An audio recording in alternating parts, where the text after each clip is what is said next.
আসসালামু আলাইকুম, স্বাগতম জানাচ্ছি বিবিসি নিউজ আন্তর্জাতিক সংবাদে। শুরুতেই সংবাদ শিরোনাম, এরপর বিস্তারিত। ইসরায়েলি ড্রোন হামলায় 2 বাংলাদেশি নিহত। ট্রাম্পকে হত্যাচেষ্টার ঘটনার সাজানো মনে করেন মার্কিনিরা। ইসরায়েলের হয়ে কেন ইরানে হামলা চালাল আমিরাত? চীনের প্রেসিডেন্টের 4 দফা শান্তি প্রস্তাবে সমর্থন ইরানের। দর্শক, এতক্ষণ শুনছিলেন সংবাদ শিরোনাম। এখন বিস্তারিত। আপনি যদি ইসরায়েলের ধ্বংস চান এবং মুসলিমদের পাশে থাকেন, তাহলে ভিডিওতে লাইক করে চ্যানেলটি অবশ্যই সাবস্ক্রাইব করে দিবেন এবং আপনার মূল্যবান মতামত অবশ্যই কমেন্টে লিখে জানিয়ে দিবেন। এখন বিস্তারিত। ইসরায়েলি ড্রোন হামলায় 2 বাংলাদেশি নিহত।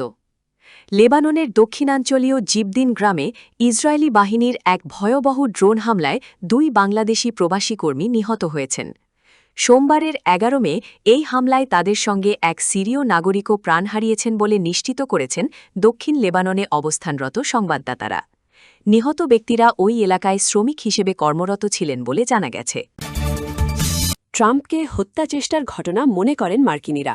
মার্কিন প্রেসিডেন্ট ডোনাল্ড ট্রাম্পকে সাম্প্রতিক সময়ে একাধিকবার হত্যার চেষ্টা করা হলেও দেশটির উল্লেখযোগ্য সংখ্যক নাগরিক মনে করেন এই ঘটনাগুলো আসলে সাজানো বা নকল।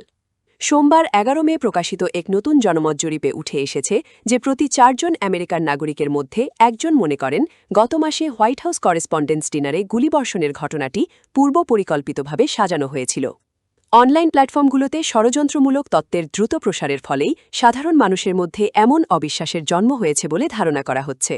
নিউজগার্ড নামক একটি অনলাইন সংবাদ নির্ভরতা যাচাইকারী প্রতিষ্ঠানের মাধ্যমে পরিচালিত এই জরিপে দেখা গেছে রাজনৈতিক আদর্শের ভিত্তিতে এই অবিশ্বাসের মাত্রায় বড় ধরনের পার্থক্য রয়েছে। জরিপ অনুযায়ী প্রায় 1/3 ডেমোক্র্যাট সমর্থক মনে করেন যে হামলার ঘটনাটি সাজানো ছিল। অন্যদিকে রিপাবলিকান সমর্থকদের মধ্যে এই হার অনেক কম, প্রায় 8 জনে 1 জন। বিশেষ করে 18 থেকে 29 বছর বয়সী তরুণ প্রজন্মের মধ্যে এই সংশয় বা সন্দেহ সবচেয়ে বেশি দেখা গেছে। বয়োজ্যেষ্ঠদের তুলনায় তরুণরা এই ঘটনাকে নাটকীয় বা কৃত্রিম বলে মনে করার ক্ষেত্রে বেশি এগিয়ে রয়েছেন। ইসরায়েলের হয়ে কেন ইরানে হামলা চালাল আমিরাত? মধ্যপ্রাচ্যের ভূরাজনীতিতে এক নাটকীয় মোড় নিয়ে সংযুক্ত আরব আমিরাত ইউএই ইরানের বেসামরিক অবকাঠামো লক্ষ্য করে সরাসরি হামলা চালিয়েছে বলে অভিযোগ উঠেছে। সম্প্রতি প্রকাশিত এক বিশ্লেষণে দাবি করা হয়েছে ইসরায়েলের সুরক্ষায় এবং তেহরানের প্রভাব খর্ব করতে আমিরাত কেবল মৌখিক বিরোধিতাই নয়, বরং সরাসরি সামরিক সংঘাতের পথে হেঁটেছে। যদিও একটি ক্ষুদ্র ও ভঙ্গুর অর্থনীতির দেশ হিসেবে ইরানের মতো শক্তির সঙ্গে বিবাদে জড়ানোকে অনেকে অযৌক্তিক মনে করছেন, কিন্তু বিশ্লেষক রবার্ট ইনল্যাকেশের মতে আমিরাতের এই পদক্ষেপ তাদের দীর্ঘমেয়াদী জায়নবাদী প্রকল্পেরই অংশ। বিশ্লেষণটিতে বলা হয়েছে সংযুক্ত আরব আমিরাত নিজেকে উদ্ভাবন, শান্তি এবং সহনশীলতার দেশ হিসেবে বিশ্ব দরবারে উপস্থাপন করলেও পর্দার আড়ালে তারা ভিন্ন এজেন্ডা বাস্তবায়ন করছে। আবুধাবির শাসকরা তাদের বিশাল তেল সম্পদ ব্যবহার করে আধুনিক ও প্রগতিশীল একটি ভাবমূর্তি তৈরি করেছেন, যা আসলে দুবাইয়ের কৃত্রিম স্কাইলাইনের মতোই কৃত্রিম। অভিযোগ করা হয়েছে যে আমিরাত তাদের সামরিক ও গোয়েন্দা সক্ষমতাকে ব্যবহার করে এই অঞ্চলে ইসরায়েল বিরোধী প্রতিরোধ আন্দোলনগুলোকে দমন করার চেষ্টা করছে।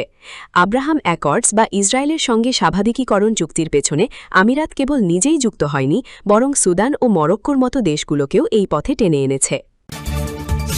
চীনের প্রেসিডেন্টের 4 দফা শান্তি প্রস্তাবের সমর্থন ইরানের।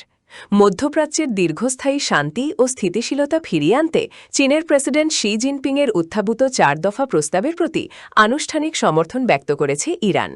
চীনে নিযুক্ত ইরানের রাষ্ট্রদূত আব্দুর রেজার রাহমানি ফাজলি এক বিবৃতিতে জানিয়েছেন, তেহরান এই প্রস্তাব বাস্তবায়নে বেইজিংয়ের সঙ্গে কাজ করতে সম্পূর্ণ প্রস্তুত। তিনি উল্লেখ করেন, এই শান্তি পরিকল্পনার মূল লক্ষ্য হল পারস্য উপসাগরীয় অঞ্চপত্তা নিশ্চিত করা এবং সংশ্লিষ্ট দেশগুলোর মধ্যে পারস্পরিক উন্নয়নের পথ প্রশস্ত করা। ইরানি রাষ্ট্রদূত আরও জানান, 2 দেশের পররাষ্ট্রমন্ত্রীদের সাম্প্রতিক বৈঠকেও এই বিষয়টি গুরুত্বের সঙ্গে আলোচিত হয়েছে। ইরানের এই অবস্থান মূলত আঞ্চলিক নিরাপত্তা বজায় রাখার ক্ষেত্রে চীনের ক্রমবর্ধমান কূটনীতিক ভূমিকার প্রতি একটি ইতিবাচক সাড়া হিসেবে দেখা হচ্ছে।